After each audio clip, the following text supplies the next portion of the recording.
Magandang araw sa inyong lahat. Mga kababayan kong dito sa ating munting republika na nagsasalubong ng malaking challenges ngayon sa ating bayan. And that is really the COVID. We continue to bring to you the latest updates regarding the government's pandemic response, as well as to shed light to other equally important issues and concerns. Dito tayo muna sa recommendations ng mga eksperto. Let's begin with the use of the face shield, yung nakatakip sa muka. I was informed of the recommendation from the Technical Advisory Group and medical experts that the use of face shield on top of face mask may be limited to high-risk activities under the 3 C's: close, crowded, pati close contact. This may include indoor establishments and transport gatherings, other activities that promote close contact as applicable. Ngayon, sabi ko, takot ako sa lalo na yung pagdating ng COVID. I got so scared that I ordered the reimposition of the face shields. Ang akin naman ito, sabi ko, basi gaano kaliit yung contributing factor niya to avoid COVID, okay na lang, what's inconvenience. But I was informed that the Technical Advisory Group and the medical experts on the use of face shields pwede na tanggalin sa labas. No more face shields outside. Ang limitasyon, ang face shields gamitin mo 3 C, S with S, 3 C's. Closed,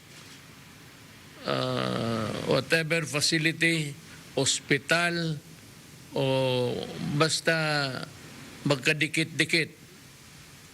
Crowded, ganun rin. It's a crowded room, tapos close lahat, mas delikado, at saka ang close contact kung magkadikit-dikit ang tao. So, dyan applicable pa rin ang face shield. Other than that, I have ordered, kung ganun lang naman, sabi ko, then I will order that we accept the recommendation, itong executive department, and just remember, yung bawal, yung 3 C's, crowded, closed, and close contact. Sarado, crowded kayo, tapos close contact. Yang tatlong na yan, face shield is a must pa rin. Yun ang recommendation. Labas sa tatlong limitations, pwede na hindi na gumamit. Ayun ang recommendation, yun ang masunod. Hindi naman ako expert. Mine was just what you would call a knee reaction nung dumating yung balita na pumapasok, mabilis na ang pasok ng COVID dito sa ating bansa. So, I have ordered that the implementation guidelines be issued immediately. Now, dito naman tayo sa Senate Blue Ribbon Committee hearings. After 7 hearings of proving nothing. No ghost deliveries, no illegal procedures. The Senate Blue Ribbon Committee continues to conduct their witch hunt. But now only a few senators attended and even fewer were participating in the proceedings. Sabi nila, bakit si Duterte nidipinsa yung Parmalin? I am not defending, sabi ko, you can crumple for all I care. Durugin na ninyo yung mga kumpanya na nandito sa Pilipinas. Wala akong pakialam sa kanila. That is their own risk if they commit illegal things. Pero para sa amin dito sa gobyerno, tapos na, nag-order, na-deliver, according to specifications, din nagbayad tayo. All in accordance with the guideline of the Bayanihan 1. Clearly, even other committee members and other senators do not mention in public are starting to lose interest in its useless political circus. Some of the committee members are trying hard, but again in vain, to find fault in the procurement process to the public of asking for requirements other than that, or the other that were required, in addition to what was required in the bidding process. May I again, for the nth time, pang ilan na hindi ko alam, remind the members of the committee that I am specifically, that I specifically told DOH that I do not want a long and tedious bidding process because we needed the supplies immediately. I remember I said, and this will be again the nth time, that I will remind the public about that cabinet meeting about nung dumating yung COVID. No, yung mismong may mga sakit na dito, dumating na in the sense that there will already persons who got sick and some of the hospitals were overflowing with patients that cannot be accommodated. Doon ako natakot, and we were required by Congress then. They knew. Alam mo, Congress knew of its urgency. Alam nila kailangan ang mga supplies, mga medical PPEs and everything to protect the frontliners, mga doktor, mga nurses.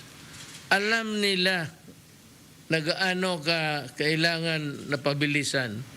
Why?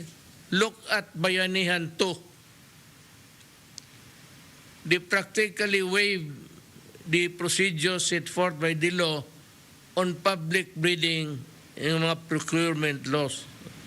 Sabi nila, kumuha kayo sa madaling panahon.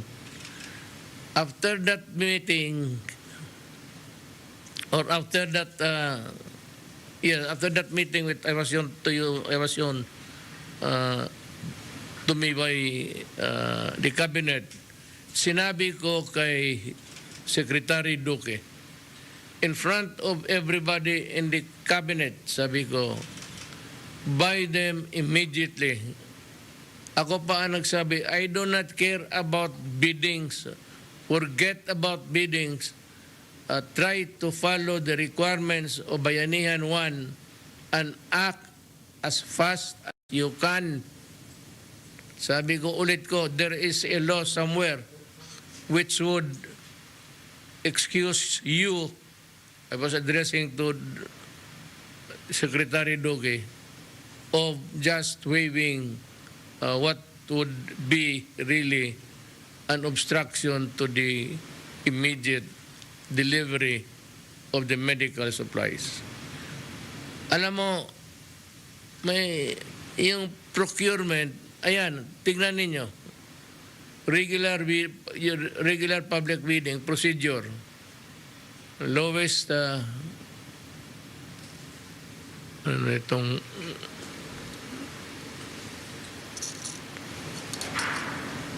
tingnan ko nga,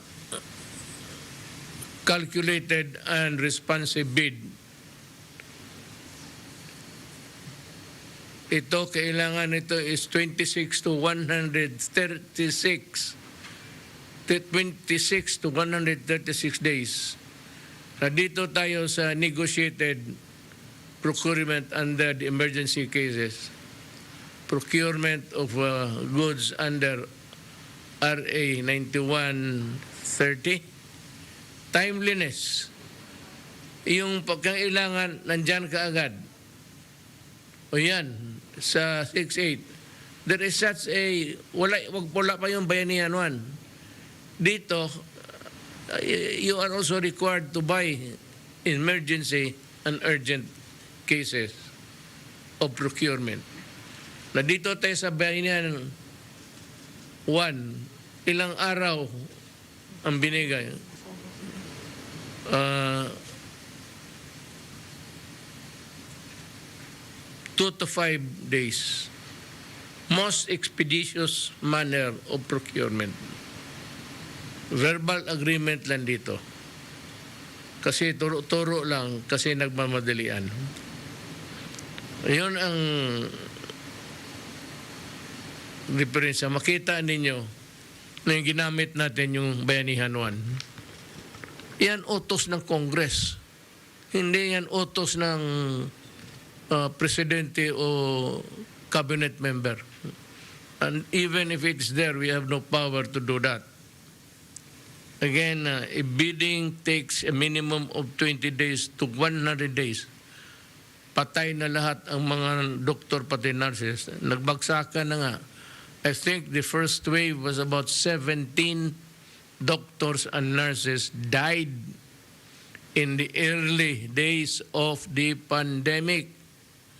Kaya yung panahon na yon, we were being pressured, government, including kayo. Anong ginagawa ninyo? Tinatanong ng tao. That prompted you to pass Bayanihan 1. And it was really an almost floodgate to whatever you want.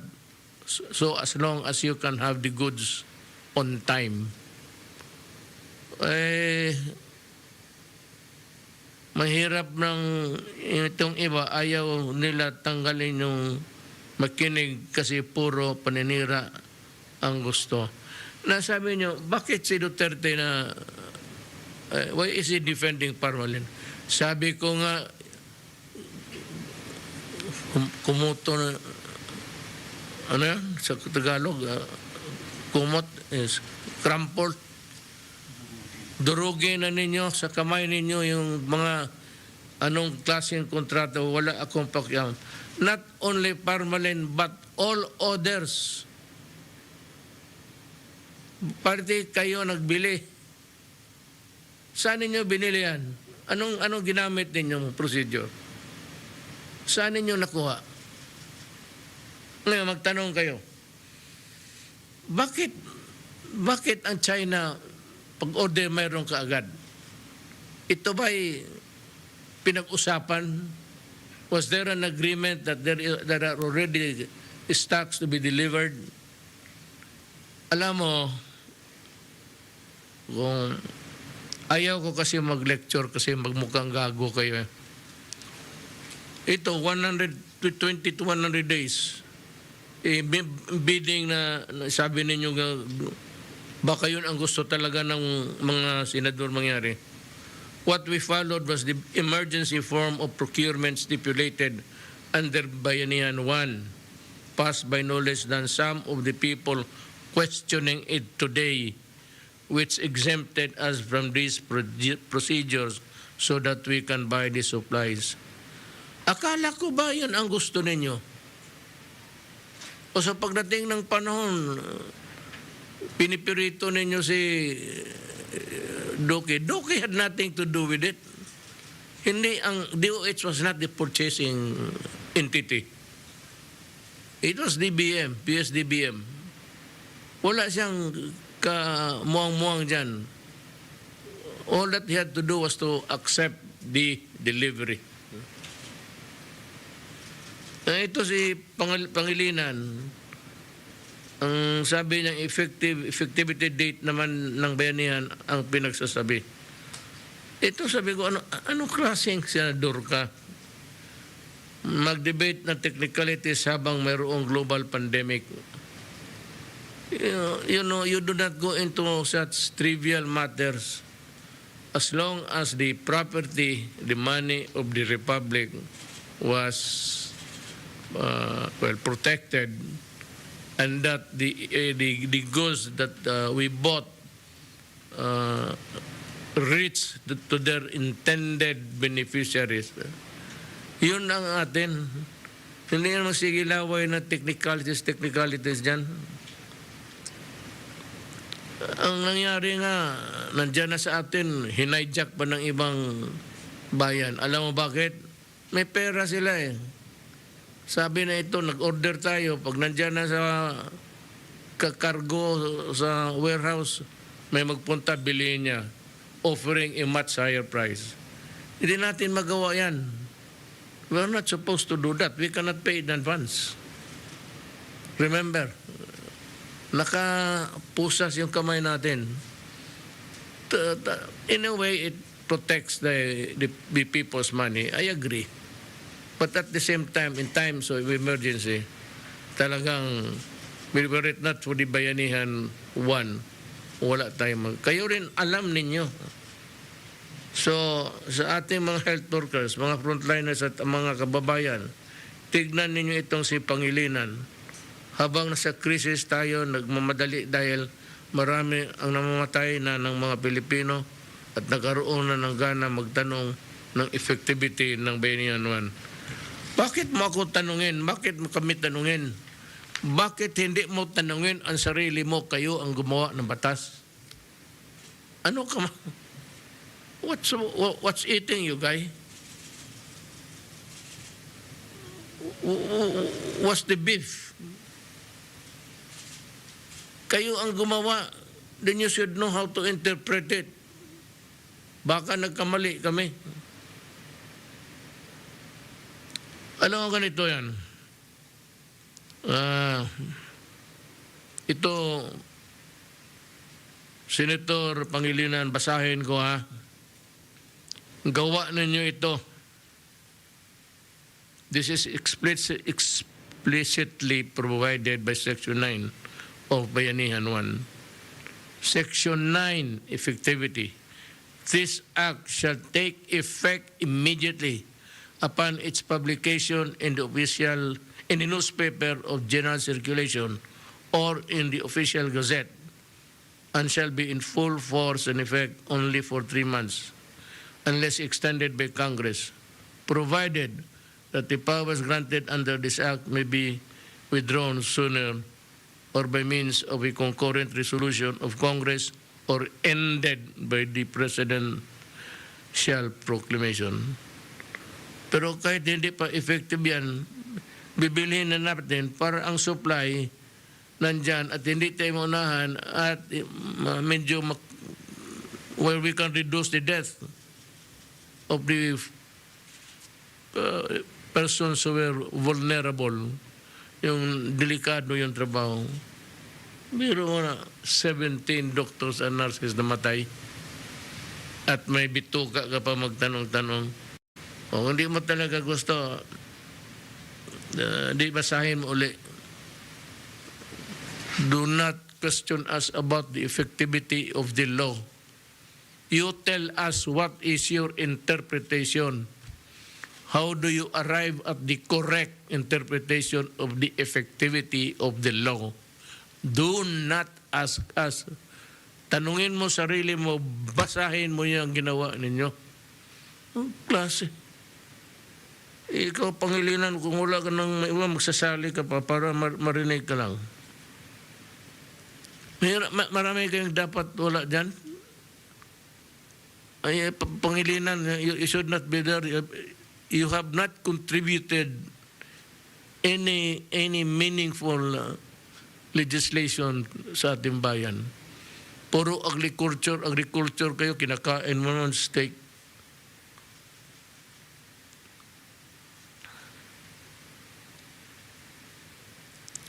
Puro kayo analysis. At it results to a paralysis. Kayo daw ang magtrabaho. Madali malang magsulat ng batas. Kaya ako, i-dictate ko lang yan eh. Basahin mo nang mabuti. Bakit mo kami tanungin? Kayo yung gumagawa ng batas dyan. Ito si Gordon. Ito naman Gordon, ang price ceiling, ang pinakamataas daw. Ito naman si Gordon, nagmamarunong na naman sa economic. Sabi, 24 pesos lang daw binili at isang kumpanya, formally, ang mas sa isang supplier, tapos binenta ng 27. That's a 3 peso difference. Alam mo, kung ikaw ay trader or a company manufacturing the mask or the plastic shields here, it could be cheaper. Ito imported to lahat. So, kung ikaw, ano bang negosyo mo ngayon, Pangilinan? Kung ikaw magpasok ng negosyo, malugi ka, gago ka. You are in the business. It would be a Chinese, a Russian. It could be an Indian or African. Pagka pumasok ka ng negosyo, kailangan kumita ka. Magpalugi ka, gago ka. Following your theory, ganun talaga. I would like to, itong price ceiling ni Gordon insisting, I would like to call demand yung tao na alam talaga niya ang horizon. Alam niya kung anong nangyari sa ekonomiya, kung ano dito, ano dyan, anong wala, anong meron. I'd like to call on Secretary of the Trade and Industry, Simon Lopez, to explain. Secretary Lopez, kindly help the senators. Good evening, Mr. President. Good evening, ES, Senator Bong, sa ating po mga kasamahan sa kabinete, sa gobyerno. Mr. President, naalala po natin nung isang taon na at that time, nung mga March, April at May, sa kakulangan ng mask at bago pa lang ang pandemya noon na lahat ay nangangailangan ng mask. At imagine po natin, nanggaling tayo sa lugar na kalagayan na wala namang nangangailangan ng face mask. So all of a sudden, milyon-milyon ang nangailangan. And hindi lang sa Pilipinas, sa buong mundo. Kaya talagang may kakulangan sa ibang mundo, sa ibang bansa, pati na, lalo na dito sa atin. Kaya po yung presyuhan ng mask noon, tinitrace po namin yung mga price monitoring. Actually, lagpas pa nga ng mga 30 pesos. Even nagpa-canvas din tayo, magkaroon lang ng supply, ang presyuhan ay nasa mga 38 pesos sa paggaling Amerika, paggaling Europe may 29 pataas at Asia mga 30 pesos. Kaya naalala ko yung ating ang SRP na ini-issue po ng DOH at kasama po ang DTI sa pag-implement ay 28 pesos. Doon pa lang sa March 16. So yun po ang ating SRP nung time na yun. Dahil nga ang question po noon at ang demand of the day anong panahon na yon ay magkaroon ng mask, face mask. Ang mga doktor, health workers, pati ho yung mga kababayan natin na inuumpisahan na ho nating i-require yung magpagsusuot ng face mask. Kaya ho talagang with that shortage, ang taas po ng presyo, higher than 28. Kaya po sinet po ng DOH at 28 pesos ang suggested retail price. At yun po yung supposedly maximum at dahil sa kakulangan. Over time, nagkaroon na rin ng production at ang supply nag-improve. So I think towards August, nagbabaan na unti-unti yung mga presyuhan. Pero nung tinrace natin yung mga SRP, yung suggested retail price, yung 28 pesos ay SRP mula March hanggang August. At towards August ay binabaho sa 25 pesos. Ibig sabihin, nasa ganung level pa rin ho ang SRP natin nung panahon na yon. Kaya kung ang tulad ho ng nire-relay po ninyo, kung ang call of the day is to get hold of the mask as many as we can, parang yun ho ang demand sa ating mga bumibili. I think talagang kukunin nila ang lahat ng stocks na pwede nilang makuha. In fact, at that time, at whatever price. Dahil ho, ang iniiwasan ho natin ay yung walang proteksyon ating mga healthcare workers at mamatay, magkasakit. Kaya po napaka-importante ho nun. Kaya ho, importante ho talaga yung time was of the essence at that time. Yung talagang lahat ng makuha nating stocks at whatever price na negotiated at that time na available. At yung nakuha nga po ng PSDBM ay presyo na mas mababa doon sa SRP na sinet po natin locally.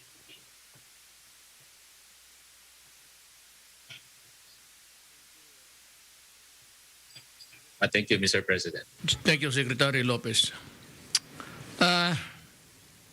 Nitong gusto kasi nila, analysis hanggang mag-paralysis. And while they are really analyzing, gusto nila, nagkakamatayan na yung mga health workers.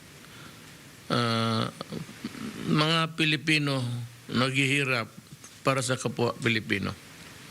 Paulit-ulit ninyo kami na ayaw ninyong makinig. Walang supply noong mga panahon na yun except from China. Hindi ko na kailangan sabihin sa inyo, nandito kayo sa Pilipinas why would bakit kami tanungin ninyo ng mga bagay na ito na kamu mismo, Pilipino, nandito kayo sa Pilipinas yung panahon na yon. That is why it prompted you to pass a law, an urgent law. Alam niyo yung mga laro na wala ngang supply. Ang sabi ko sa iyo, bakit ang China meron? Because China all alone were wearing masks even before the pandemic. Because China, nagpunta rin ako ng ilang beses, magdabas ka isang beses, magmask ka because of the pollution sa kotse. Kaya yung mga tao doon sanay, kaya may pundo sila. Kaya itong mga trader, alam nila kung saan yung hanapin kaagad. Pag sabi, kailangan nito, madali na nilang hanapin doon. Hindi sabihin mo na manufacture overnight, minadali, para makaabot ng mga bidding. May supply talaga ang China ng mask because they use it every day. Kagaya ng, well, of course, the Japanese, ganun rin. And to a certain extent, the Koreans. Ganun ang practice nila. Kaya kasi ang tanong ninyo, baka minadali, manufacture ka agad-agad para mahabol doon sa bidding. Meron ng stock ang China.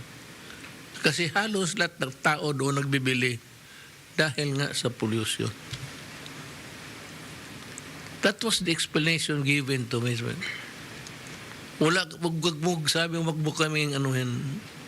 Remember that we had this a little commercial ties with, and you can always ask for an explanation whenever you want it. Marami silang mask. Kaya nagka-produce ka agad. Because ginagamit nila pandemic or no pandemic. Well, one of the reason is may kumisipon sila, may ubo. Yan. Or itong pollution. The advice of government was to use it.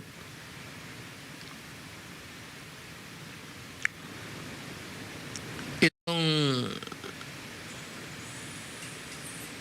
si Gordon, I want to read something about the Red Cross.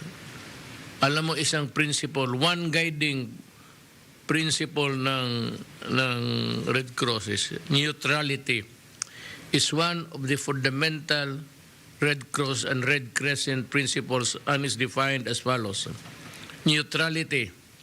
In order to continue to enjoy the confidence of all, the movement may not take sides in hostilities or engage at any time in controversies of a political, racial, religious, or ideological nature. Masabi mo ba ito sa sarili mo? Can you really, Gordon, can you really face the mirror? Pakitingin ng ngayon na. Pumunta ko na sa labas ka, you go to the washroom. Do you fit into this stringent objectives of the Red Cross? Kaya yang ikaw, you sign the contract. If there is money given by the government to the Red Cross, any assistance, you sign it as the chairman at ikaw rin ang mag-imbestiga. Yan ang problema sa iyo. Double agent ka. You are not supposed. To me, under the law, you must give either Red Cross, kung gusto mo maging senador pa, o senador ka, hindi ka Red Cross. Pero para sa akin, you find the two positions very lucrative. Tinan mo ginawa mo. Ewan ko kung totoo to ha. I said, I may be wrong. Kinakalkal ko ba? May PDAF ka. Saan mo binigay? Senator ka? Binigay mo doon sa sarili mo sa Red Cross. Do not say that Red Cross and ikaw ay separate identity. That's bullshit. Alam natin ng abogado yan. You are a dual personality which is, banned or prohibited by law. Dapat noon pa dinimanda ka na. Wala lang nakas ng loob kasi when you begin to talk, wag na kasi maingay yan. And wala pang naglakas ng loob to question you. Ngayon na lang. Kasi dahil nga rin sa kalukuhan mo, makita mo na silip namin. Bawal yan actually. Bawal.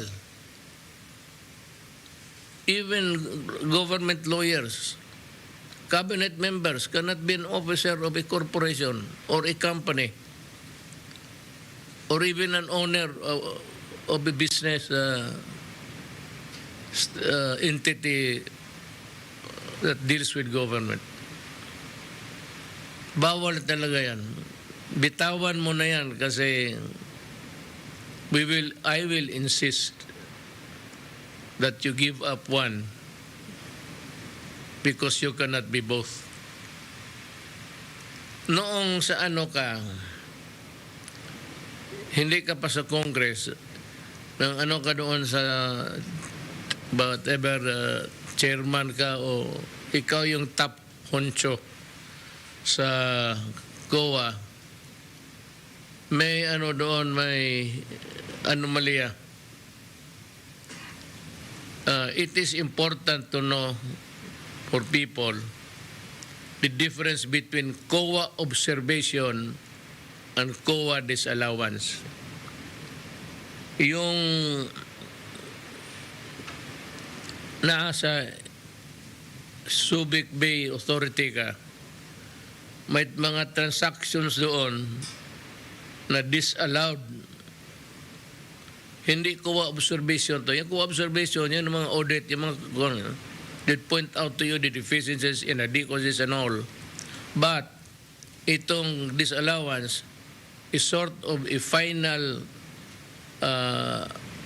imprimatur of the COA and means the closure of the audit.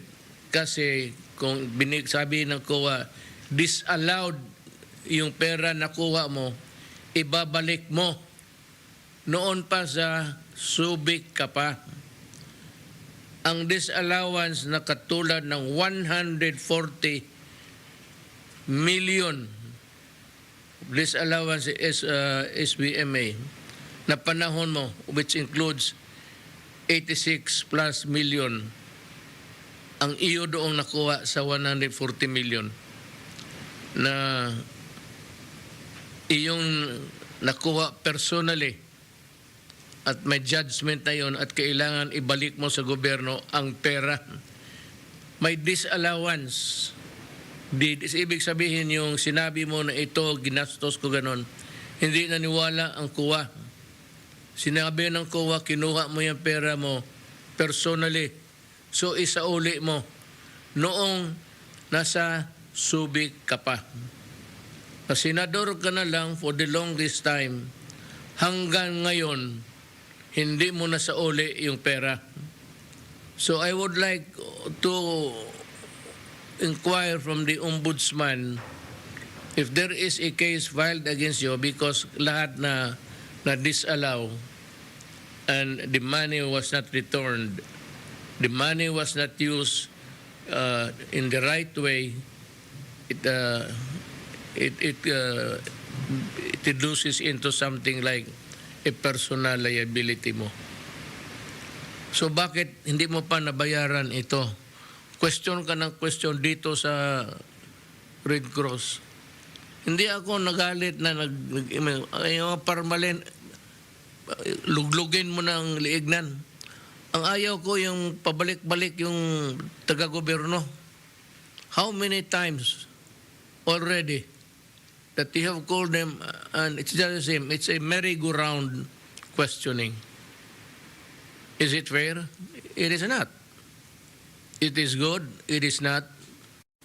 Was there something wrong? Sabi ng COA, no less than COA chairman said that there's no corruption and there is no damage to the government in terms of monetary disbursements. So, kindly settle or not, I will personally see to it that a case will be filed against you. Hindi yung lahat na demanda na disallow, ito kayong lahat mga Pilipino mas sa gobyerno, lahat kayo na nanghawak ng pera at one time or another in your career and wrongfully or rightfully you were placed in the status of a person whose disbursement was disallowed. Then you better take note of pagka dinimanda kayo, sabihin ninyo, I will only, you go to court and say, I will only go to trial if Gordon is also included in today's calendar for a criminal. That's, alam mo, ang labas itong, nawala itong 86 million mo. Alam mo kung anong labas niyan? It's malversation. The crime is malversation. Ibig sabihin, ginastos mo, binulsa mo yung pera. Kaya ako, kung ako ang mademanda dyan, sabi ko, bakit ako? Sabihin ko sa korte, bakit ako unahin? Unahin mo yung kay Gordon, noon pa yan. The people have the right to know kung ano klaseng pagkatao ka. Sabi mo ayaw mo nang tumakbo, mas lalo na. Maybe you wanted a soft landing sa mga sabi mo kaming mga chief politicians from the province, kami yung maghabol kasi yung mga expensive na mga senador walang ginawa, takot naman sa iyo. Tinatakot ako ni, bakit kita takot? Ito to ba hinamon ako ng suntukan? Sus Maria Josep. Hindi ka nga siguro makiikot ng one round. You're getting to be preposterous. Sabihin mo, cheap. Well, ako naman, nasabi ko, you are a person who milk government and the Red Cross both. Because you sign for the Red Cross, you sign for government. Anong klase ka? Even if it is just whatever appropriation. If you are there in the Senate, then you are also part of the game of appropriating the money.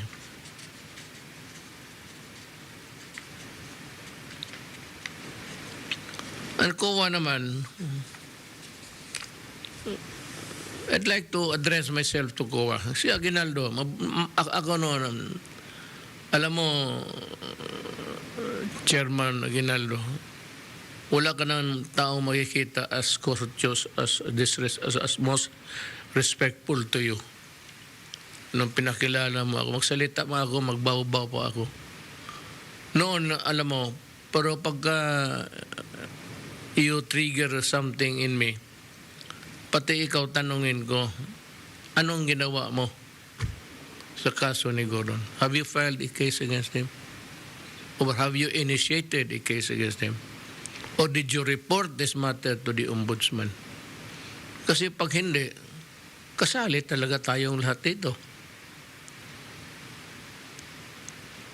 That is why? Because he's a senator? O nabayaran kayo lahat dyan? Tell me.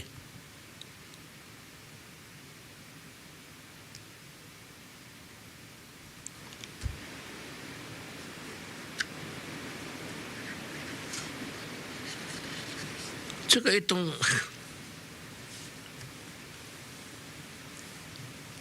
nung cabinet meeting, sabi ko kay Duque, produce the medical supplies and the medicines.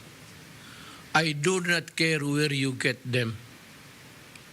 I would even say that there's a law, hindi ko kami memorize ng number, that would exempt you. Ito yung yung sa gitna kanina, yung nakita ninyo sa PowerPoint, na madalian talaga.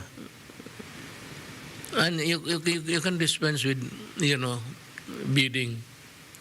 It means life and death. Itong COVID, tatamaan ka ngayon, it's still here. Matter of fact, maskara kayong lahat. Ay, ako lang hindi kasi kung ikaw lang naman ang mga senador ng Pilipinas, mamatay na lang rin ako. What is the use of living if you have a senator who would lie here and tell the truth here? And totoo ito o mali itong sinasabi, ang labas niyan, walang sinasabi. Aeroplano. Question ninyo, bakit ginamit ang C-130 pagkuha ng medical supplies? I think it was Xiamen. How many trips did it take the Air Force to do that? Well, it was my order. Sabi ko nga, use any means you want. Deliver it by land, water, or air. It's a recorded meeting. You can look at it. Ako ang may utos noon. Kasi gusto kong madalian. Ako yung presidente. Hindi naman ikaw. At ang masakit dito, nagpiyak ka ng piyak, ikaw mismo gumamit ng once yung...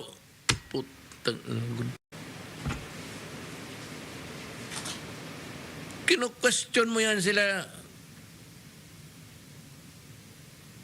Ikaw mismo gumamit ng C-130 for your supplies. under the guise of what? Red Cross. Which is more important? The health of the Red Cross or the health of the people? Ako ang may utos noon. Ito sa ano.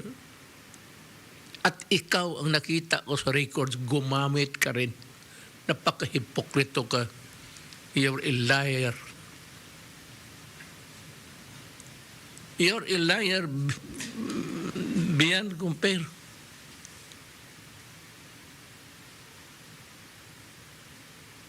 Where do we go from here? We lie to each other? Kaya sabi ko, this government is headed for trouble. Pabalik na pabalik mo, sigaw ng sigawan mo. Sabihin ko, tumindig ka na, huwag ka magpamura dyan sa mga pabalik. Sabihin mo, tangina ninyo, niluloko ninyo ako. Sinagot ko yan kanina ilang beses. Kailan ko pa ba sagutin yan uli? Either bingi kayo or gusto talaga ninyo ng gulo. Eh kung gusto ninyo ng gulo, titindig ako. Huliin ninyo ako. Tapos tawagan mo ako. Kunin kita. Hindi ako magdala ng sundalo. Ako lang. Kunin kita. Pag hindi nila ibigay, bahala na kung anong gawin nila sa atin. Basta kunin kita. Ngayon, pagpunta ko, ayaw mo talaga. Nabugbog pa ako. Uwi ako sa aking bahay. Pagbalik ko, iba na ang istorya niyan. May problema na tayo, hindi na sa COVID. May problema na tayo sa bayan natin. Gets mo? Naintindihan ninyo yan? Magsabi kayo na ito, ganito, nananakot. Hindi ako nananakot. Magpabugbog nga ako eh. Pupunta ako dyan, Senado, kunin ko. Si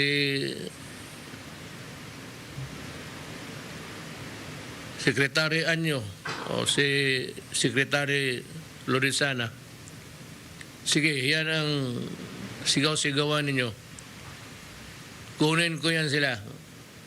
Magpabugbog kami tatlo, pero pagbalik namin, problema ka na.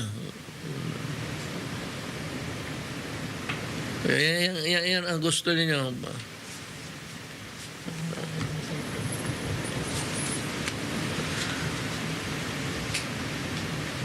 Basahin ko lang lahat ha, ng report. Ang TOCOA nag-recommend na back kayo ng charges dahil hanggang ngayon hindi pa nababayaran yung disallowed amount na senador na ito. You should start filing cases against these people. Ang tagal na niyan, November 2016 pa ang disallowance. Bakit wala pa ang kaso hanggang ngayon? Or at the very least, napunta na sana sa ombudsman yan. Well, in the ombudsman, abogado ka. Alam mo, they are ilang libo yan, isang araw mo pa. We can't forgive an allowance of delay. Pero itong endorsement na lang ito eh. Respectfully endorsed to the office of the ombudsman against and the result of the audit conducted for your appropriate action. Naimbestigahan ng ombudsman yan. Wala akong nakita.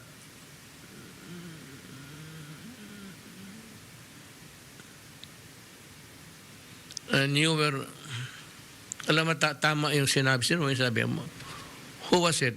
It's Bebot Belio. Alam mo, I'd like to discuss something with you. There is the Constitution, which is the Bible of the nation. Yung pinakasagrado.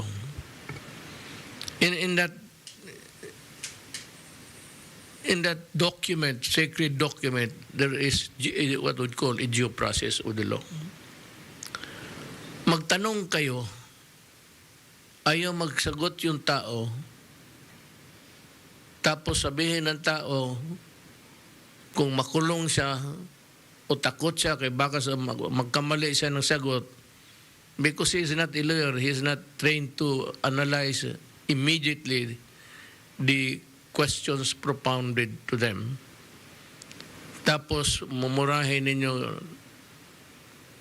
wala naman, they are not respondents.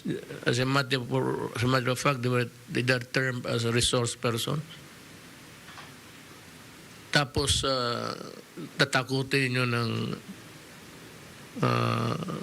preso. How sure are you na yung sagot niya tama ang inyong question ang mali?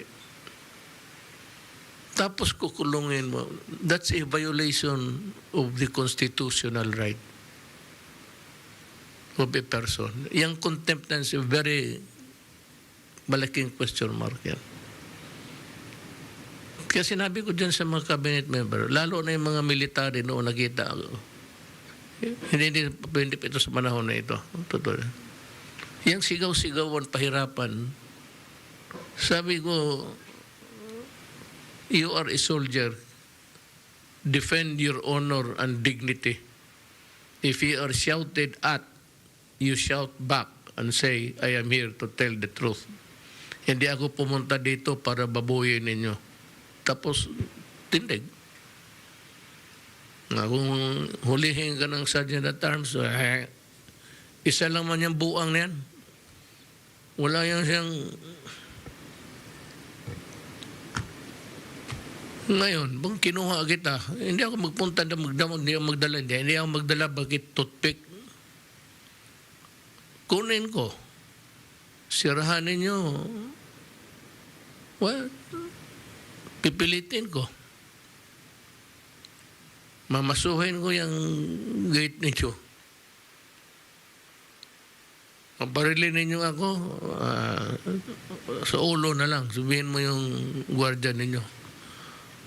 Kasi pagbalik ko, ang dala ko, hindi na toothpick. Iba na.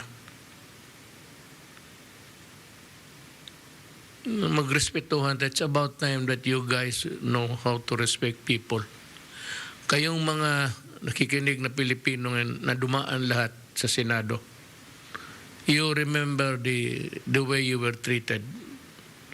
And when you vote, isipin yung mabuti kung paano kayo, how you were maltreated and dishonored.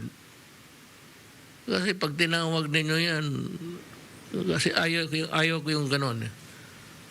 Kasi nakadikit na kaagad yan. May congressional hearing. Kurakot na naman yan. So paglabas ng isang opisyal, that's the reason why alam mo, hindi ko tinanggap yung resignation ni Duque. Gusto niya naman mag-resign. Ako ang ayaw. Ilang beses ko na yan sinasabi, look, I am not accepting. Ginanon ko talaga. Look, Secretary Duque, I am not accepting your resignation. Kasi sabi ko, paglabas mo ng investigasyon na yan, unless you are cleared, no, it will stick in the mind of the people. Ito si Duque, may corruption ito. Ilang beses tinawag ng Kongres. Kung gawin kaya, you are officials empowered, freedoms from arrest, hindi mademanda. So anong gusto ninyo? Kung ang tao walang choice, hindi kayo mademanda, mura ng mura kayo, inaabuso ninyo ang konstitusyon, talagang may gusto kayong mangyari. Hindi ako nananakot. Sabi ko, ako lang mag-isa magpunta doon. Pero huwag ninyo akong saktan. Kasi kung si Lorenzana ang kunin ko, sabihin ko sa kanya na kaibigan ko man yan. Saka hindi mo yan nangurakot, hindi mo yan totoo sinasabi ninyo. Kayo lang nagpapaikot para ang tao, ano ba yung Bisaya, maluya, so that the guy would just melt under intense and intensive questioning. He would run afoul with his own words. Kasi kabalik-balik. Tapos pag may nahuli na kayo, oh, kita mo? Hindi maganda yan. Sa Amerika, pinapractice nila yan, pero I never saw a shouting match between a resource person. Dito lang ang lagay ni Gordon, ang sumisigaw pa. Yung pala ang utang mo, bayaran mo yan, anak ka ng katagal na pala yung utang mo sa gobyerno, disallowed na yan. You should be facing this Sandigan Bayan. Of course, you are not exempted from prosecution. You can be charged. Anong hindi ka sa arrest? Malversation?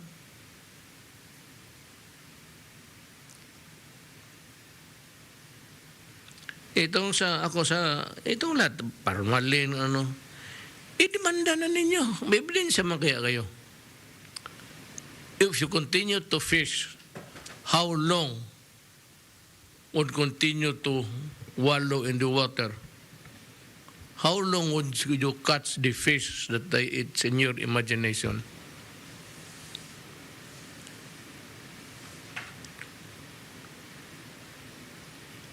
But to detain someone because you are not getting answers you want to hear is pure oppression. Talagang totoo. Dadating rin araw mo, makakarma rin kayo. Tingnan niyo. Makakarma rin kayo. Sigurado yan. Ito ipitin talaga ito, bayaran mo yan. At, Chairman Aguinaldo, kindly, it's in the Constitution. Hanapin mo yung pera. Yung PDAF na yan. Because if not, then we will be forced to go into a judicial exercise of mandamos. Mandamos is the mandate is to do ordering you to do something. That is not good.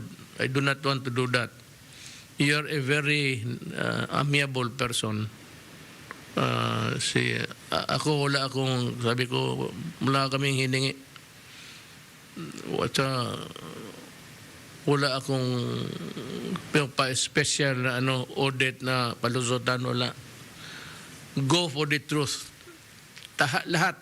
Lahat ng mga inappoint ko sa gobyerno. Lahat, kasi itong cabinet members. Lahat yan sila, tanungin mo anong sinabi ko. Lahat yan sila. After their OTK, mag-shake hands, sabi ko. Yung iba magsabi, what is your marching order sa military? Sabihin ko, just do what is right. Ito sila lahat, cabinet members. Yan sila, Panilo. Ano sinabi ko sa kanila? Just do what is right. Kaya kung nagkasala sila, durugin ninyo. Walang problema. We never agreed that we join government and plunder go. Ako, lahat ng mga judges, lahat, Supreme Court, isa lang akin. Sir, you do what is right. Yeah, of course. Hindi naman reminder yan, sir, but that's my... Lahat. You do what is right. Pero yung unpaid rent ng kapatid mo sa isang senador sa Subic, running into millions of pesos, dapat bayaran din yun. Dapat kolektahin din ng gobyerno yun na mag-file ng kaso. May kapatid ka pala dyan na nagninegosyo, hindi nagbabayad ng renta. May isa pa, Dick. Nagpabili ka ng lupa, ang Red Cross, ng 2 lupa, and the price was undervalued. Totoo ba ito?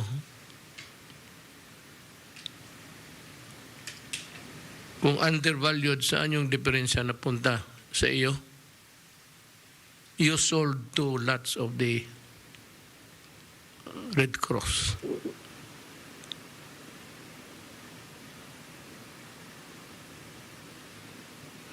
Undervalued daw. Hindi.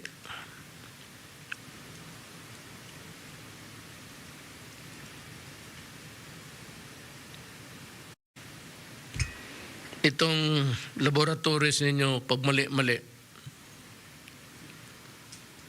para i-simplify ko ha, ano kaya sa 10 tao nagpa-swab sa inyo, ilan kaya ang nag-false positive? Yan ang problema. Kasi pag mag-abot yan ng mali-mali, kung mag-abot ng 5, palagay na lang natin 4. At itong 4 na punta doon sa facility and they were detained there. Detention talaga yan eh. It's a force by reasons of the police power of the state. Is you can be well persuaded. Kung ayaw mo talagang pipilitin ka because you can't contaminate the whole of the population. That is the reason why you can be forced to go into a facility. You are not being deprived of any liberty there.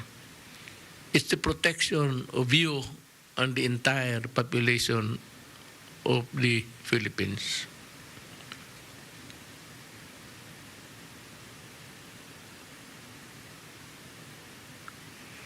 Ang napundi ako talaga sa iyo dito sa report ko. Akin lang ito, Dick. Nobody shares this document. It's prepared solely for me. Yung sinabi ko na use all available assets of government. I was directing my order, yung pag-deliver pati ng bakuna sa iba-ibang lugar sa Pilipinas. Use all government assets. Akin rin yan. And I was directing it to Secretary Doke and si Secretary Galvez. Paki-explain nga nung order ko, hindi ko naman nakalimutan ko na. Ano lang dito, mga bullet lang itong nandito. Yes, sir. Mr. President, yes, Mel Delvea, Senator Bongo. Sir, nung panahon po na yun, sir, nagkaroon po tayo ng meeting. Kung natatandaan po namin na nagkaroon po kami ng presentation sa inyo na that was April 2 na kailangan po talaga na within 2 to 3 days or 4 days, nandiyan na po yung PPE dahil kasi 17 po ang namatay na doktor at mayroon pa pong naka-intubate na 10. Actually, halos karamihan po nun sa mga doktor na yan, namatay din po. Kaya 27 po lahat po yung namatay po nung panahon ng March and April. Kaya po yung sinabi niyo po na talagang gamitin lahat ng resources. So, nung panahon po na yun talaga, Mr. President, total lockdown po tayo. At saka po yung kontrata po natin, hindi po sa Parmali po yun. Ang kontrata po natin ay sa Sunsen at saka sa Wenhua. Yung unang kontrata natin na naalala po namin is 900,000 po yun, na kailangan kunin po talaga ng combine ng C-130 at yung PAL flights at saka po yung Cebu Pacific. Pero yung panahon po talaga na yun is talagang walang available na transport. At sinasabi rin po ng mga supplier na kailangan mabilis na makuha dahil kasi pagka po babagal-bagal tayo, kukunin ng ibang countries. So, yung ano po natin doon, extreme exigency po talaga na kailangan makuha natin at yung directive nyo nga po na makuha lahat yung dapat na mga PPEs ay kailangan po talaga natin gamitin yung ano yung ating available asset. So, ang ginamit natin po, Mr. President, noong panahon na yon, nakaroon po tayo ng 43 sorties ng C-130. Ang isang sortie po ng C-130 is 12,000 pieces po na PPE po ang karga niyan. Kaya po humiram din tayo ng PAL flights na 6 flights na 15,000 each at saka po yung Cebu Pacific na 12 flights. Kaya po lahat po na yon ay all in all 252,000 PPE ang nakuha ng 6 flight na PAL at saka 12 flights ng Cebu Pacific. At the same time, yung 43 sorties ng C-130 po, ang nakuha niya po is more or less 500,000. Dahil kailangan na rin po natin din yung PPE ay pinakuha po natin dahil kasi meron po yung naka-jive po natin yung isang ship. Ito po yung BRP Bacolod na LS550. Kailangan makuha po natin yung remaining na 200,000 PPE po. So nagamit po natin lahat yon. So yung almost 900,000 po natin, ginamit po natin, inuulit ko po, 6 flights ng Cebu Pacific, 6 flights ng PAL, Cebu Pacific po, 12 flights. And then 42 flights po ng C-130 at saka isa pong voyage ng ating BRP Bacolod. All in all po, nakuha po natin is 900,000. Mas maganda nga pa nga yung Parmali dahil kasi yung Parmali, hindi po tayo gumamit ng aircraft. Ang kanila po is nasawag nating CIF. Yung customs, yung insurance, saka freight. Sa kanila po yun. At inaatid po yung kinukuha po yung ating mga PPEs doon sa China at dinadala po dito sa ating mga different ports dito sa Manila Port, dito po sa Davao Port, Cagayan de Oro Port at saka po sa Visayas Port. So wala po tayong ginamit po na aircraft sa Parmali po. Maraming salamat po, Mr. President. Thank you. May dagdag lang ako. I'm winding up. Itong itong COVID na I'm sure Secretary Duque will, but I will just a second demotion na muna lang ako si Sec Duque kung nandyan siya.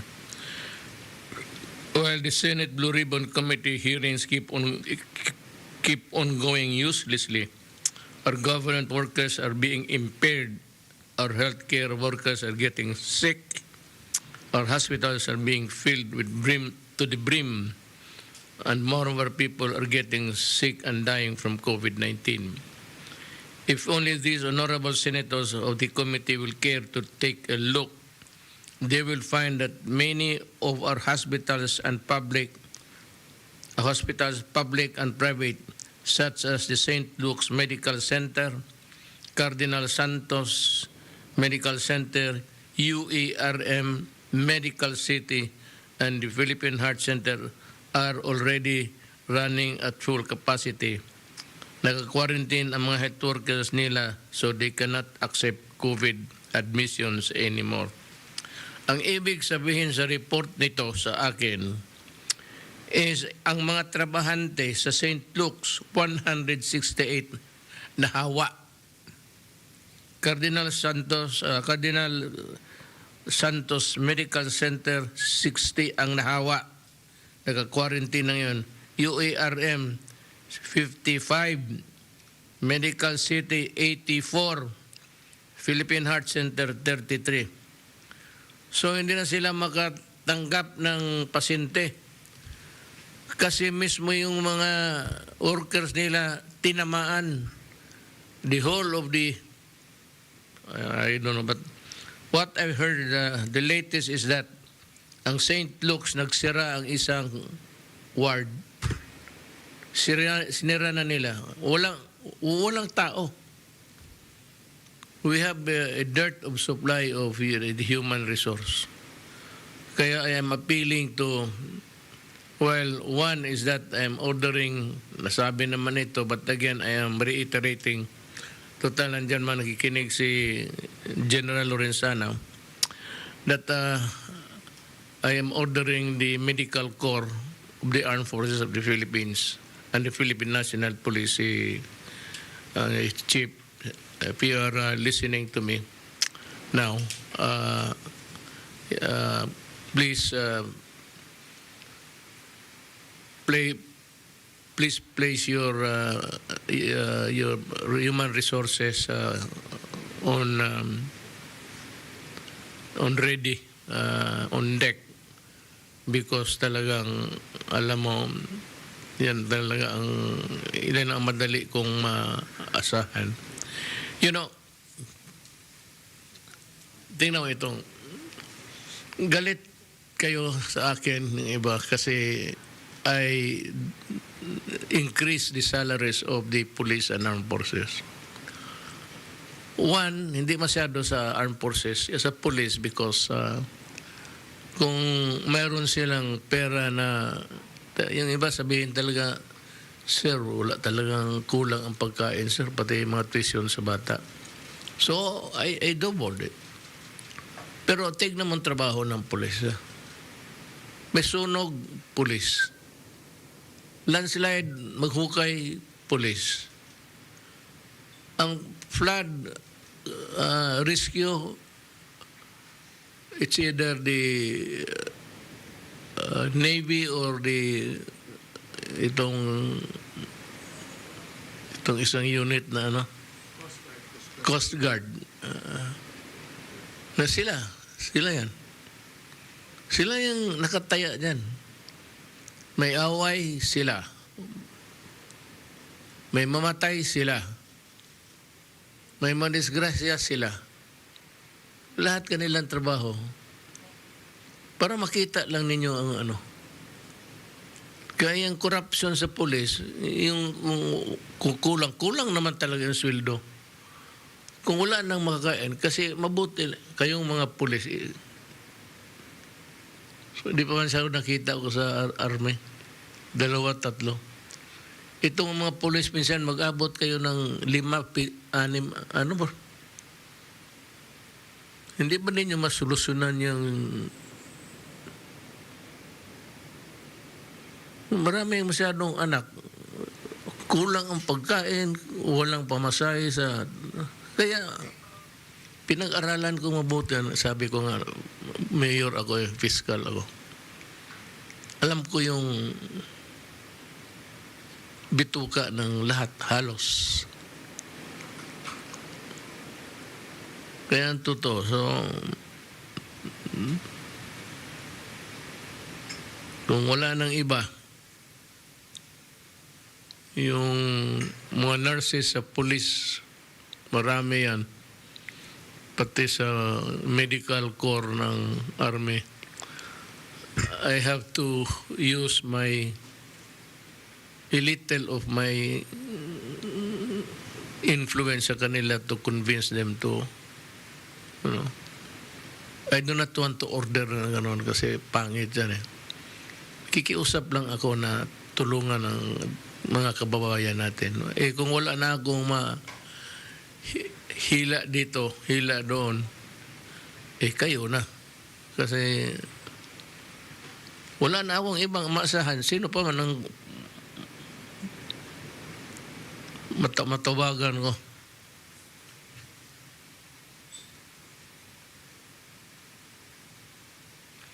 Itong sa COVID, si na lang nito, si Secretary Duque. But nandito kasi sa report for me,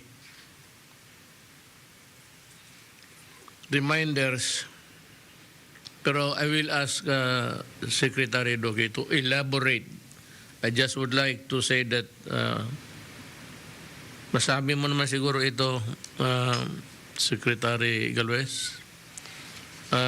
You would like to inform everybody that you have received more than 66 million vaccines. May 66 million vaccines tayo. Kaya magpabakuna kayo. Wag ninyo sabihin sa akin na walang bakuna. Wag ninyo akong bulahin. We have now 66 million vaccines as of today. In fact, more than 940,000 Pfizer vaccines arrive tonight. Na itong vaccines na ano daw, mas itong branda ito, mas mabisa, ano, do not give me that. Lahat yung bakuna na yan, effective. Lahat yan. Pinag-aralan. Kaya wag ninyo akong sabihin na gusto ninyo ng Pfizer, gano'n. You get what's available. At para walang because if you give the Pfizer to one city, sabihin ng iba, bakit kami pala dito sa another city? Why the city? Tapos kulang kaya ang supply. So maibigay ko sa isang syudad o sa isang probinsya. Hindi pwede yan. Sabi ko, pareho yan lahat. Huwag kayong mamili kung anong nandyan ipadala sa inyo. And I specifically, my order to Secretary Galvez na huwag niyang do it purposely just to give this Pfizer one. Haluin mo. Haluin mo yan lahat. Dito, magkuha ka ng 5 boxes dito. Huwag kayong mamili. You do not have the luxury of choice, if that's the proper advice that I can give. So, we begin now with Secretary Duque. Tapos ka na ba, sir? Yes, good evening, Mr. President. Good evening, Senator Bongo. And good evening, ES and my fellow members of the Cabinet. Tigit po sa lahat ang ating pong mga kababayan. Magandang gabi po sa lahat. Muli, ako po ay magbibigay ng ulat tungkol po sa atin COVID-19 situation. Mabilis lang po ito, Mr. President. Can we have the first slide? So, ngayon, September 22, 2021, meron po tayong nadagdag na 15,592 na mga bagong kaso. Kahapon po ay nakapagtala tayo ng mga 16,361.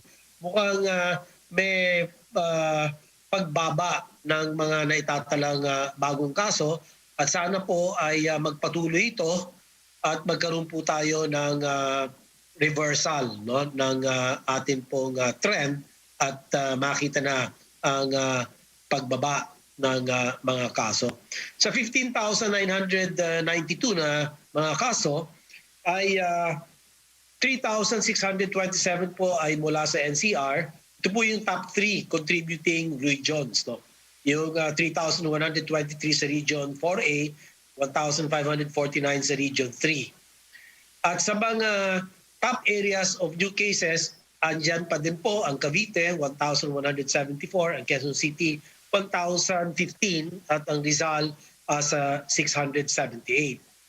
Para naman dito sa atin aktibong kaso, ang bilang ngayon na araw ay nasa 162,580. Ang katumbas po nito ay 6.73% ng ating pong mga kabuuan kaso. Sa kabilang dako, ang ating naman recoveries ay umabot na sa 2,217,000 thereabouts at ang ating recovery rate ay nasa 91.73% habang ang bilang ng mga pumanaw ay nasa 37,228 at ang ating pong case fatality rate ay nananatiling nasa 1.54%. Ito po ay bahagyang bumaba mula po noong mga 4 hanggang 5 linggo na nagwa 1.6, 1.7% po tayo. So next slide. Dito po makikita natin ang tinatawag natin WHO dashboard. At dito makikita po natin ang Philippines ay pumapangatlo. Nakaranggo po ng 119. Ang kanya pong COVID deaths per million as 333. At na lampasan po tayo ng Malaysia at Indonesia. Ang Malaysia po ay sa 722 at ang Indonesia naman po ay asa 508 plus, no? So yung ating pong case fatality rate dito, tayo po ay number 99, ano po, sa buong mundo, at sa ASEAN naman tayo po ay panglima. Ito po ay nagpapakita ang ating case fatality rate gaya na nasabi ko as 1.55%. So ano po ba ibig sabihin nito? Ano po ba ang saysay nito? Ibig sabihin po nito na napapanatili natin na mababa ang case fatality rate kahit na mataas ang kaso ng COVID bunsod ng Delta variant. Ito po ay isang testamento na maayos po ang pangangasiwa ng ating pong mga doktor na sinasaluduhan po natin, ang mga nurses, ang lahat po ng mga healthcare workers, na ang kanila pong inaambag sa pagpapataas ng kalidad ng kanilang paggamot at pagkalinga sa ating pong mga pasyente ay talagang nagdudulot ng ganitong mababa ang case fatality rate. No? At sana po ito ay mapagpatuloy at kailangan po talagang tulungan ng gobyerno ang lahat po ng ating mga healthcare workers. At mamaya i-report ko din naman po yung ating healthcare worker benefits update. Ano po? Next slide.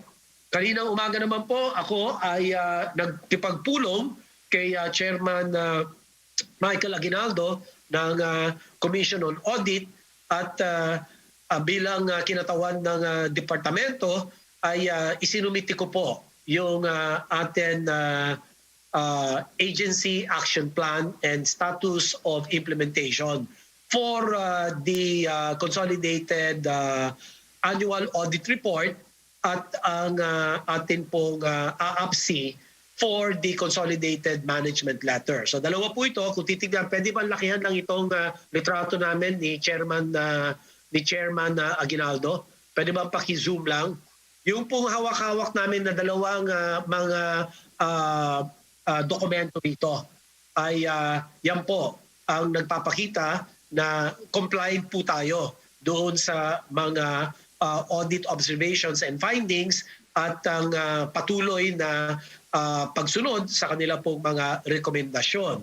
At inatasan ko na po ang lahat ng 105 operating or implementing units ng Department of Health na siguraduhin, sundin ang itong mga rekomendasyon ng COA para mapaigi ang pangangasiwa ng pondo at ito ay humantong sa mas maganda at dekalidad na serbisyong pangkalusugan para po sa atin mga kababayan. So kami po ay gusto namin pong bigyan din na wala pong pera na nawala sa korupsyon. Ito po ay sinuportahan ng COA through a clarificatory statement noong August 13, 2021. Ano po? At dito sinabi niya, the report itself does not mention any findings by the auditors of funds lost to corruption. So, malinaw po ito at nagpapasalamat po kami sa mga iba pang mga ahensya ng pamahalaan na nagbibigay tulong sa DOH at huli, malaki ang aking pong pasasalamat sa inyo, Mr. President, sa inyo pong malakas at ang inyo pong paniwala at tiwala sa inyo pong Department of Health, sa akin pong mga kasamang mga kapwa ko kawani na walang humpay, walang tigil, halos hindi na po natutulog sa paninilbihan po sa taong bayan.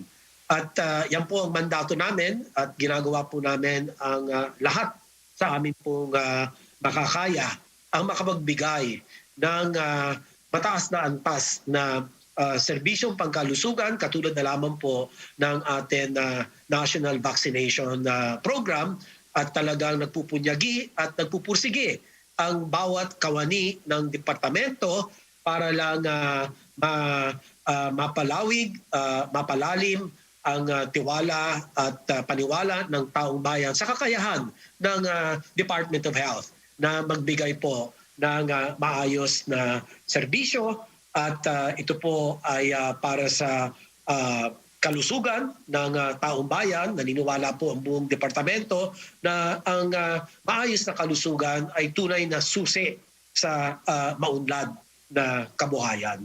So muli ay ako po ay nagpapasalamat at sa ngalan po ng lahat ng kawani ng Department of Health ay Mr. President, we are grateful to you for your unwavering support, for your inspiration, for being there for us all the time through the most difficult times of the department during this pandemic. So yan na lang po ang akin pinakahuling ulat. Maraming salamat po, Mr. President. Thank you, Secretary Duque. Sir, may itanong lang ako sa iyo. Yung mga ambulansya mo ba, may muka ka naka-plaster dyan? Wala po, sir. Hindi po natin gawain yon, sir. Masama po yun. Bakit yung kay Gordon sa Red Cross, mayroong mukha niya nagka-display? Paano yan? How do you explain?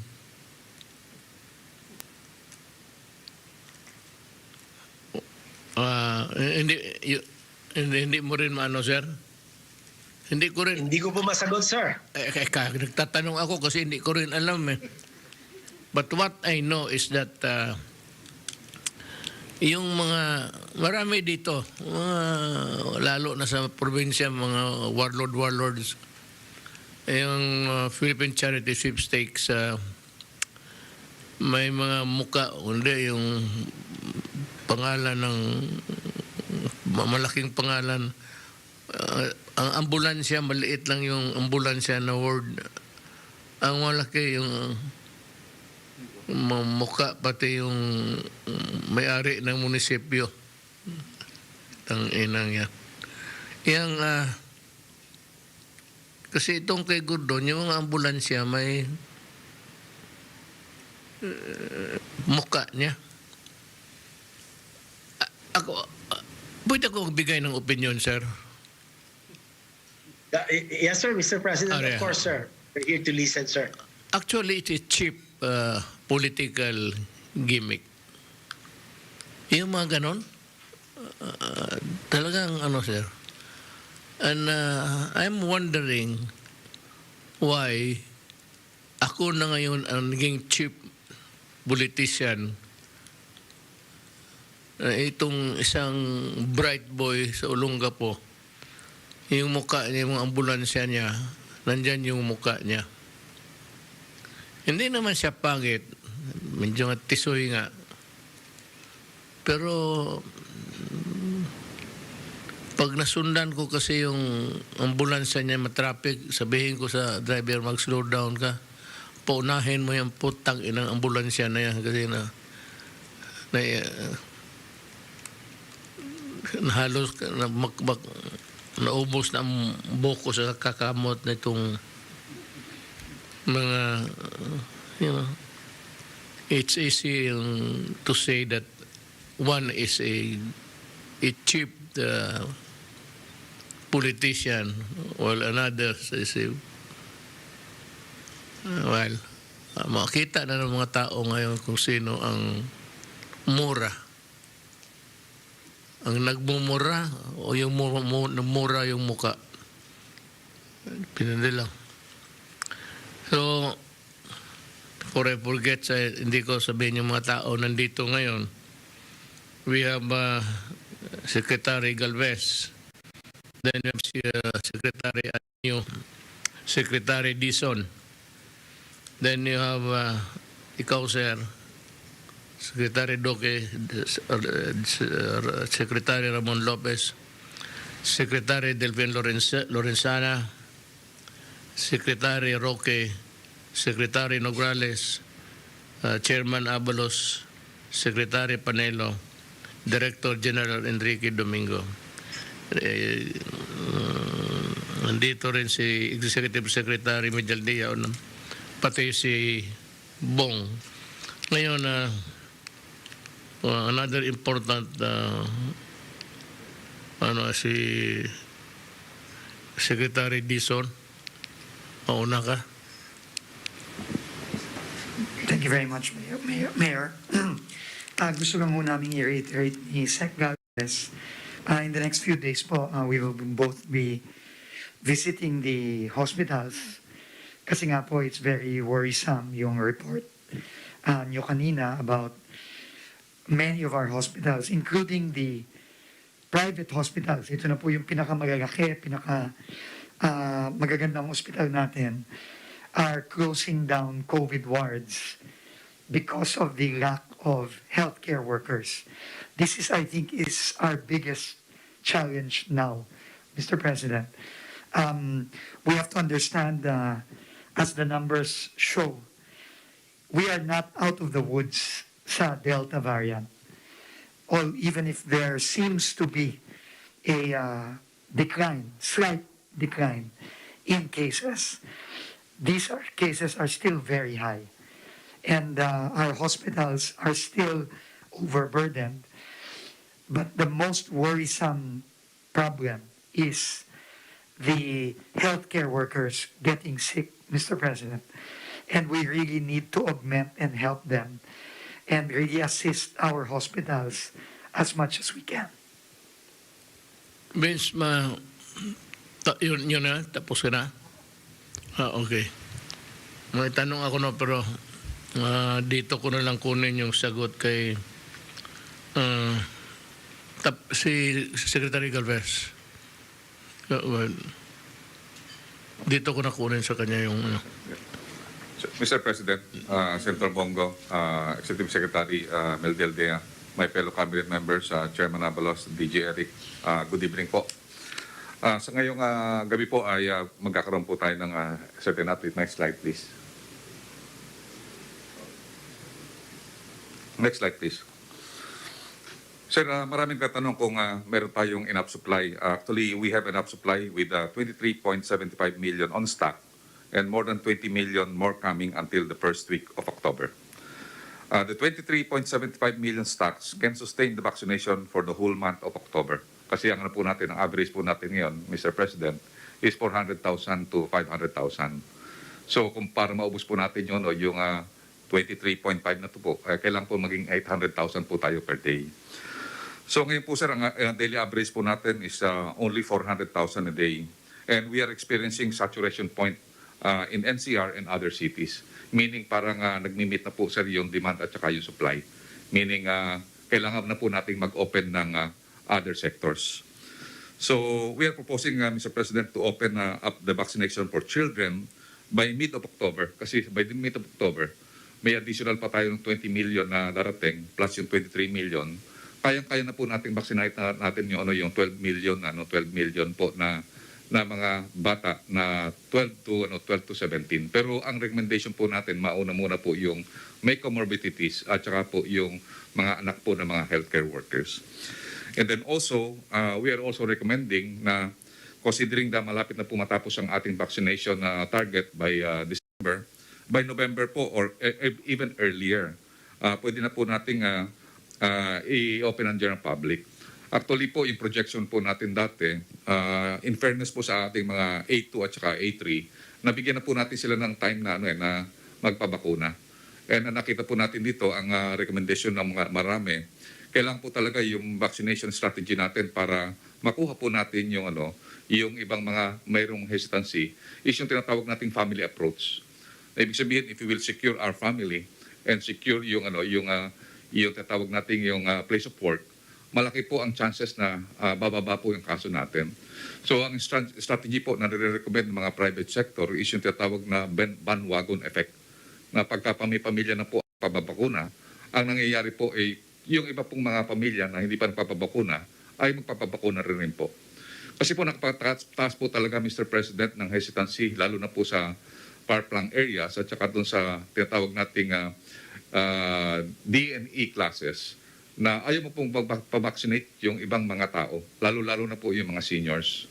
So ang ano po natin para maengganyo po natin yung ating mga kababayan, magkaroon po ng tinatawag na bandwagon effect na family approach at saka yung sa workplace, makuha na po natin lahat-lahat. And then with the opening of the limited face-to-face classes, we will concentrate in fully vaccinating our teachers and school personnel. Tumawag po sa akin Secretary Duque at binigyan po ako ng instruction na kailangan po concentrated tayo sa mga schools at saka po doon sa mga teachers.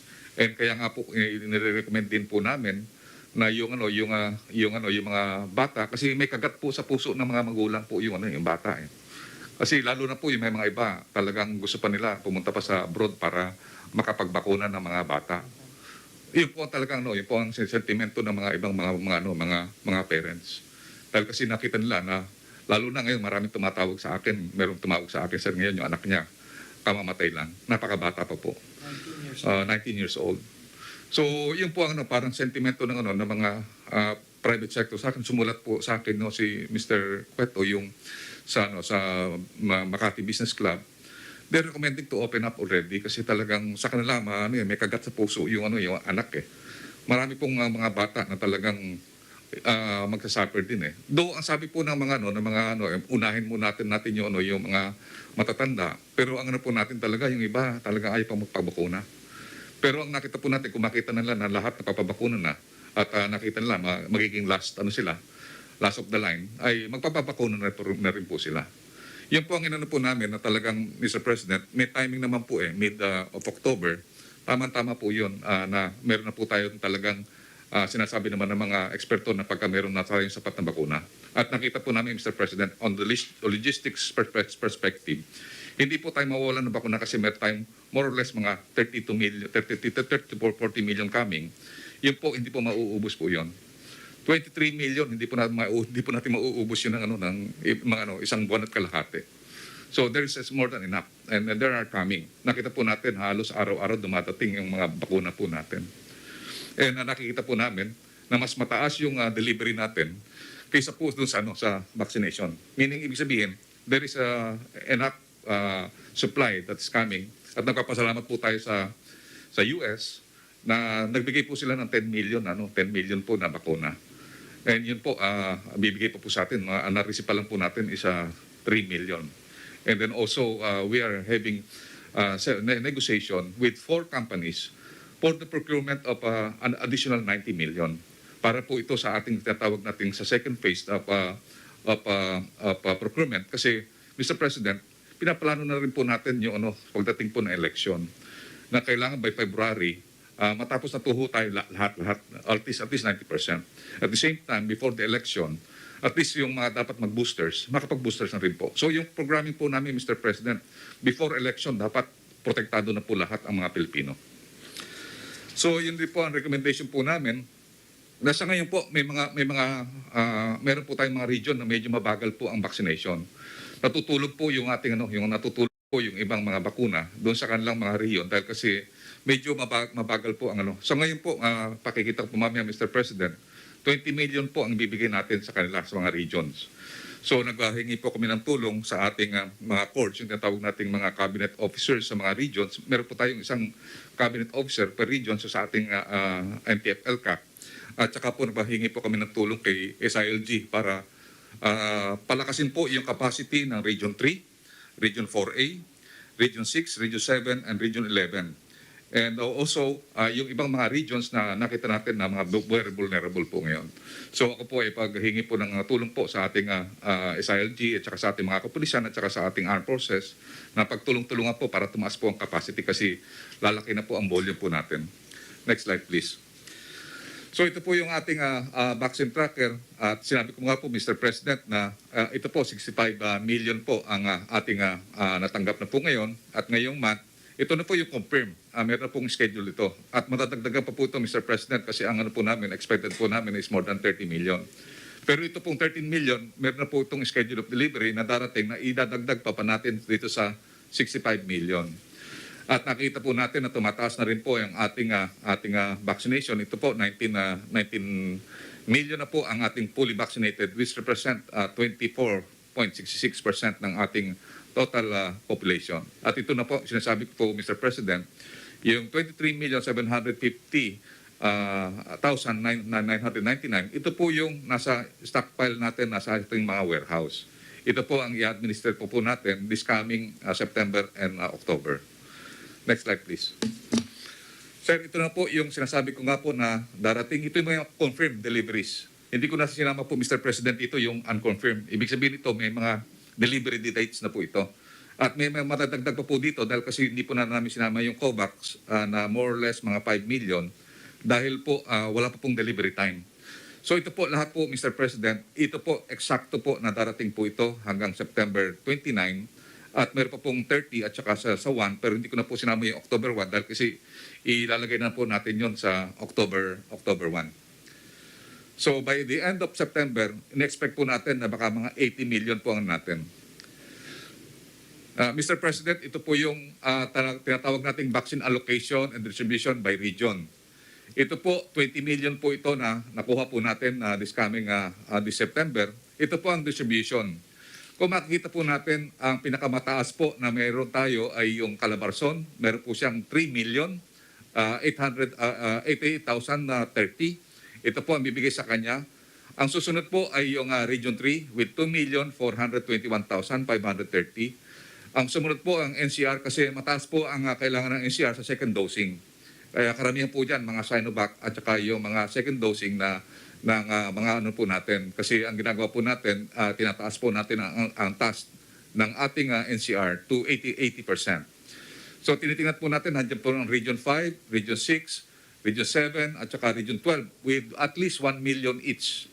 And then yung naka-yellow po, ito po halos 1 million din po ang nakuha nila at malaki po ang porsyento na nakuha ng itong mga region na to na Region 1, Region 2, Region 8, Region 9, Region 10, and Region 11. Ito po, ipapublish natin po sa media, Mr. President, para at least malaman po ng mga probinsya na equitable po ang distribution natin, Mr. President. Next slide, please. Sir, marami po nagsasabi na mabagal po tayo na magbakuna. Yun nga, minsan nga po na nag-comment po yung mga iba na nakikita na masyadong mabagal do yung ating pagbabakuna. Kung makikita po natin, tayo po is number 21st out of 205 countries. Ito po, nasa ano po tayo, 10% po na, nasa upper 10% po tayo ng mga countries sa pagbabakuna. And then number 11 po tayo out of 47 Asian countries, meaning nasa upper 20% po tayo, 23%, sa 11 sa 47, and then also top 3 po tayo sa ASEAN. So ito po ang inano po natin na tayo po ay napakalaki ng contribution na rin po natin sa 6 billion doses na ibigay na po sa buong mundo at tayo po nagko-contribute na more or less 2.6 million doses for 1 week. So yun po, Mr. President, at kami po yung natutuwa at we are really trying to thank yung LGUs and the private sectors and the national government working together to have our vaccination a success in the near future po, sir. Mr. President.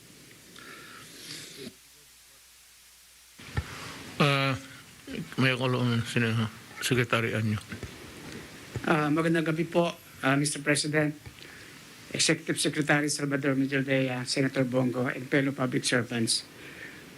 Una po, yung sa request po ni Secretary Charlie Galvez, atin pong aatasan ng mga LGUs na maganda sa paparating na bakuna at papaspasan natin ang pagbabakuna sa ating mga kababayan.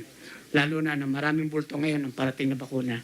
Ito talaga ang isang pinakamabisang paraan para ma-stop natin ang transmission nitong pandemic na ito. Please put my slide.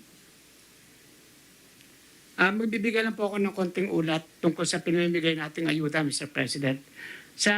Ang ating pong Metro Manila ay nakatapos na po. Ang probinsya ng Laguna ay nasa 99.08% na po. 2.69 billion ang naipamigay para sa 2.69 million ng mga Laguna residents o beneficiaries. Next slide. So makikita po natin dito, 3 LGUs na lang ang hindi nakakatapos at sa linggo ito ay sisiguraduhin natin na matatapos na ang buong Laguna, ang buong probinsya ng Laguna. Next slide. Dito na po, naman po sa probinsya ng Bataan, nasa 80.33% At ang actual number of recipients ay umabot na sa 560,901 beneficiaries. So, muli po ay papaspasan natin ang pagbibigay ng ayuda dito sa probinsya ng Bataan. At makikita natin, next slide, 2 LGUs na po nakatapos, ang LGU ng Samal at ng Abukay. At tuloy-tuloy po ang pamimigay hanggang sa may pamigay sa lahat ng ating beneficiaries. Next slide. Ito naman po sa 3 araw na dumaan ay nakakumpiska pa rin tayo ng 13 million pesos. 13,229,561 pesos worth of shabu and marijuana sa loob ng 3 araw. At meron tayong nahuli na 186. 3 ang personal na sumuko sa ating ginawang 143 operations. At wala namang nasawi sa nakaraang operasyon sa loob ng 3 araw. Next slide. Sa ating namang recorded violations, makita po natin, ito po yung mga hindi sumusunod sa ating health protocols. 24,000 po ang hindi nagpagsusuot ng mask. 578 naman ang na-violate ng mass gathering, and 10,753 ang hindi nag-observe ng physical distancing. Tuloy-tuloy po itong ating panguhuli para sigurado pong susunod ang ating mga kababayan at magkaroon ng disiplina at makatulong kung paano matigil ang transmission. Next slide. Sa ating pong pinapatupad na granular lockdown, meron lang pong isang issue na lumabas dito at ito ay natanggap natin. Dahil sa mga under ng lockdown, meron po tayong mga kababayan na tumatanggi na magpa-test. Ito po yung mga close contact at mga exposed. Ang dahilan po nila, kung daw sila ay magpa-positive, ay hindi sila makakapagtrabaho at walang may papakain sa kanilang pamilya. Ito po ay isang delikado na rason sapagkat kung ito po mga exposed at close contact ay positive talaga at hindi nila alam, sigurado po ay mahahawaan nila ang miyembro ng kanilang pamilya at mga kasamaan sa trabaho nang hindi niya nalalaman, lalo na kung siya ay asymptomatic. Sa ganun po, at kung sakaling mahawaan niya ang kanyang pamilya, mayroon pong mga hospital dyan at gagastos sila ng aabot sa milyon at ang masama pa ay kung mamamatay ang mga ito. Mas nakakatakot po. Mas matipid pa din at mas epektibo kung magpag-swab test sila. Anyway, magbibigay naman po ng assistance ang ating LGUs at DSWD. Kaya po tayo nag-conduct ng granular lockdown para po talaga hanapin natin ang mga positive at ma-isolate natin sila. Sa katunayan po, meron tayong batas, yung RA 11332, nakasaad sa Section 9 at Paragraph E, na yung mga naapektuhan ng sakit na pandemic at hindi sila mag-cooperate, ay pa pwede silang maparusahan, magmulta hanggang 50,000 pesos o kaya makulong hanggang 6 na buwan kapag hindi sila nakipag-cooperate.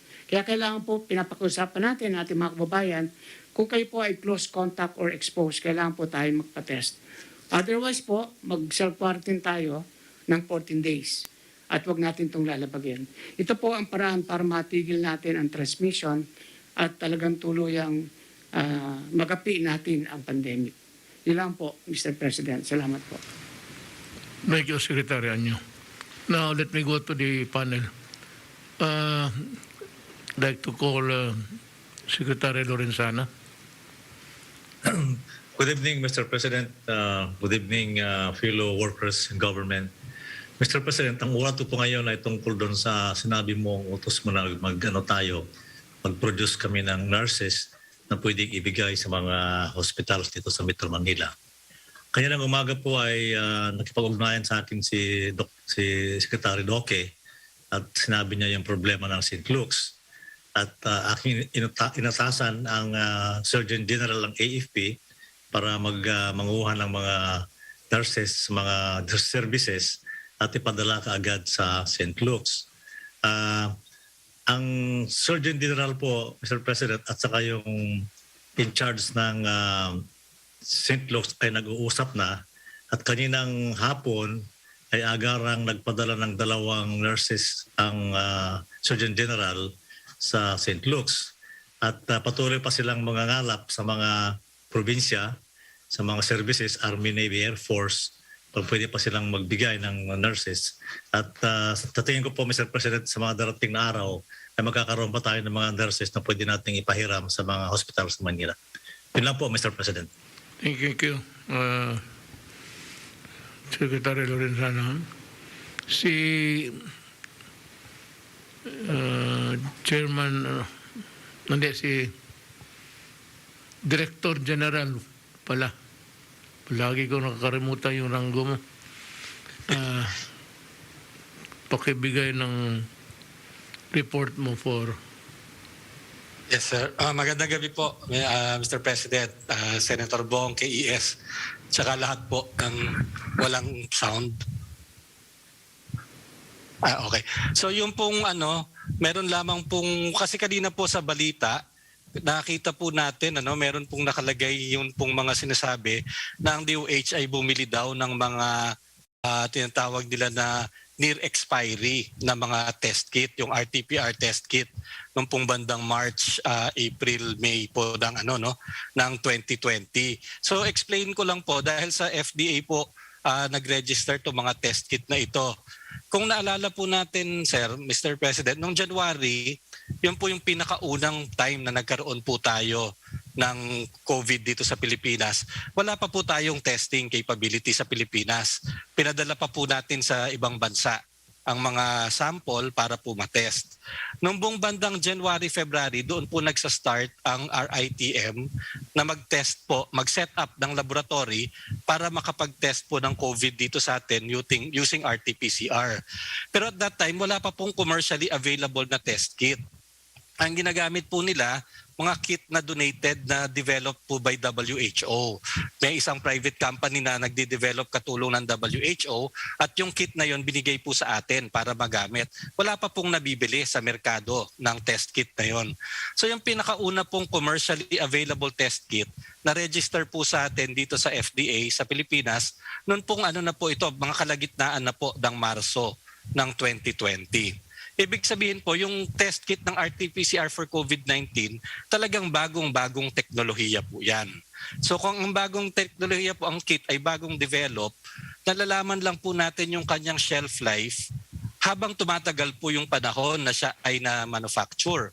So halimbawa po ako yung company na naggawa ng test kit, kung gumawa ako sa kanya ng January, magtatabi po ako ngayon ng mga sample nito sa aking bodega. At every month titignan ko kung okay pa. Sa March, titignan ko kung okay pa. Ibig sabihin, 3 months, okay pa. At hanggang dumaan po yung panahon, malalaman kung kailan ang shelf life. Kaya po talagang nung panahon na yon, lahat po ng test kit ay 6 months lamang po ang shelf life ng mga commercially available RT-PCR test kits. So hindi lang po sa DOH yun, lahat po ng private laboratory, lahat po ng RT-PCR laboratory, ang nabibiling test kit po nun ay 6 months lamang po ang shelf life. So kung nakabili po ang DOH ng mga test kit na 6 months ang shelf life, hindi po near expiry yun. Kung di, yun po talaga ang available shelf life ng mga test kits at the time. So yun lamang po sir, para lang po maklaro sa ating mga kababayan.